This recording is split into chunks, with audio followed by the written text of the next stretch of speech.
I define a willpower challenge as something that is basically a competition between two parts of yourself. Neuroscientists are famous for saying that even though we have one brain, we actually have two minds. And we are completely different people depending on which mind is active or which systems of the brain are more active. And so a willpower challenge is anything where those two versions of yourself have competing goals. So I thought today that I would share with you 5 of my favorite experiments from the class and from the book. And I chose experiments that I like because they use tiny interventions, really, really small interventions to shape people's behavior. And they have very large outcomes. And I think this is the kind of thing many of us are looking for. One small change we can make, whether it's a change in how we think or change in the way that we're approaching a willpower challenge, that can have huge payoffs down the road, making it easier to do what it is we really deep down want, even when it's sometimes difficult or part of us doesn't want. Let's all do it together. Unless you have health problems, and then, I don't want anyone to pass out or have a stroke. So, if you are willing to take this challenge, we're just going to hold our breath for 15 seconds. Take a deep breath in. Go to take a deep breath out now. Exhale, exhale, exhale. Exhale it out. Stop breathing. Time us. Remember, you can breathe anytime you want to if you need to. I just want you to notice how this feels. 3, 2, 1, breathe. So holding your breath, obviously that's a little bit of a willpower challenge. For some of you, maybe you need to hold your breath for 2 minutes to feel it, but I did not want anyone passing out. So would you believe that this ability to hold your breath is one of the best predictors of people's ability to succeed at difficult goals? Psychologists call this distress tolerance, the ability to stay put when things get uncomfortable. So I want to tell you now about a small intervention that teaches people how to sort of hold their breath, but not exactly.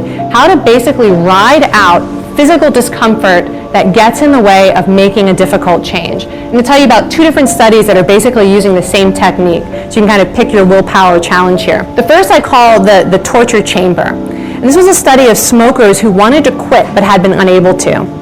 And the researchers asked the smokers to abstain from smoking for 24 hours, sort of a first challenge, and then to come into the laboratory with a fresh, unopened pack of their favorite brand of cigarettes.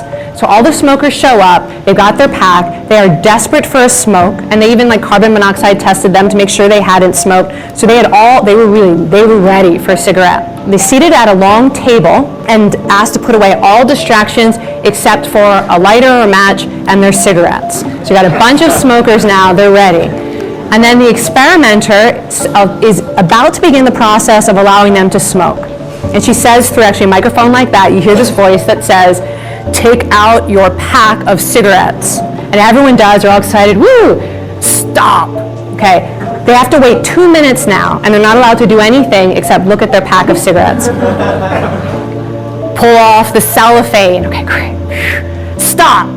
2 minutes they have to wait. Pack it. Oh, there's pack. See, I don't smoke. I forget some of these steps. They had to pack the pack too, and they got the cellophane open. Okay, take out a cigarette. Finally, stop. They have to wait 2 minutes, and this goes on. And every 2 minutes, they're writing down how intense their cravings are and how much they want to smoke. But other than that, they're not allowed to do anything. Take a cigarette out. Stop. 2 minutes. Look at the cigarette. Stop. 2 minutes. Smell the cigarette. Stop. 2 minutes. Put the cigarette in your mouth. Stop. 2 minutes. Take out a lighter, look at it, stop, 2 minutes.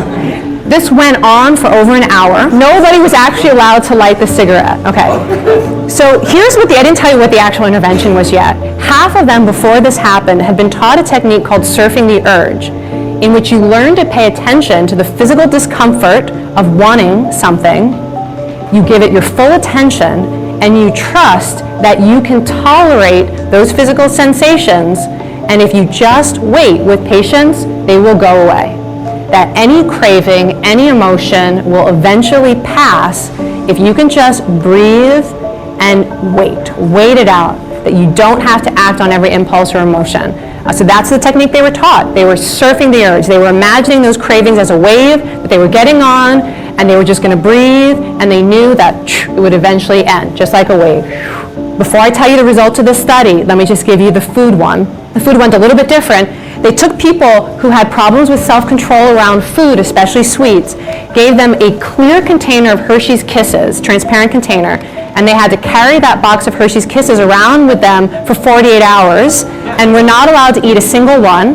And they were all carefully marked, little pin scratched, so that the researchers would know if they ate them and restocked it, which would not be cool. And they were taught the same technique about how to handle cravings, how to surf the urge, allow yourself to feel the craving, and yet remember you don't need to act on it and the craving will go away eventually. Okay, so the results.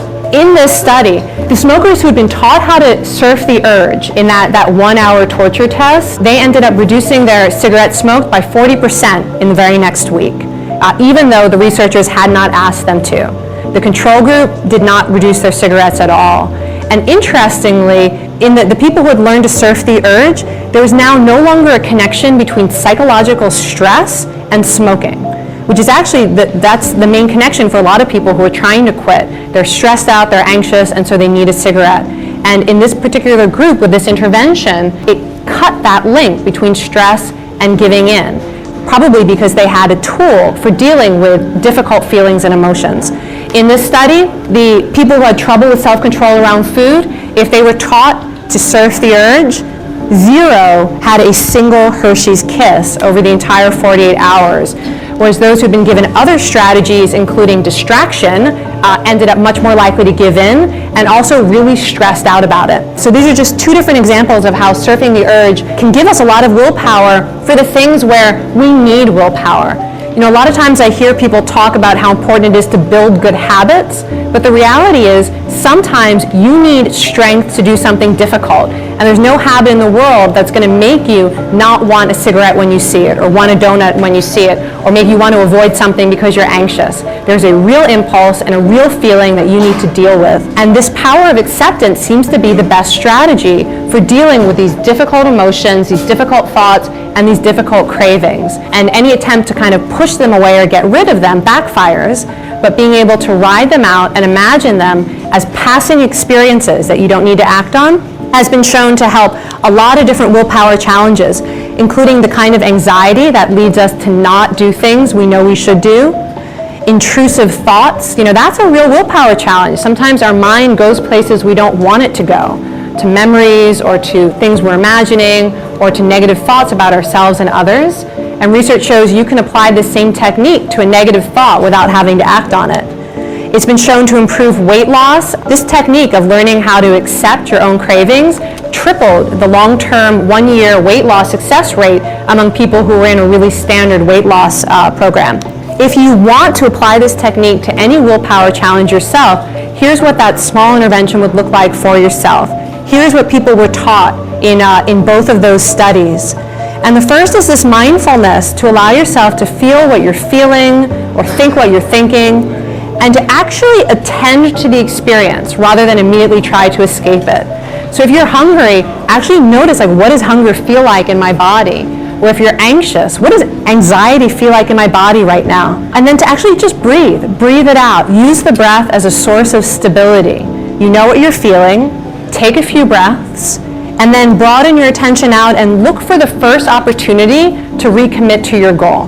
That's what they were taught in both the smoking study and in the Hershey's Kiss study. And it's a technique that you can practice. It takes like 30 seconds, and it can help with any sort of willpower challenge. 5 willpower rules, and I would just invite you to think, if you heard anything today that might be relevant to your willpower challenge, to give yourself this short dose, this small dose intervention, and see how it works. So those 5 strategies: 1 is to train your willpower physiology by meditating, by sleeping, by exercising, or by eating a diet that's going to sustain your energy. Forgive yourself the next time you have a willpower setback. Make friends with your future self, kind of think about the future in a way that feels real. Predict your failure, even though it's really nice to imagine success. Really get interested in the process of how you fail. And then finally, think about surfing the urge when you are facing temptation.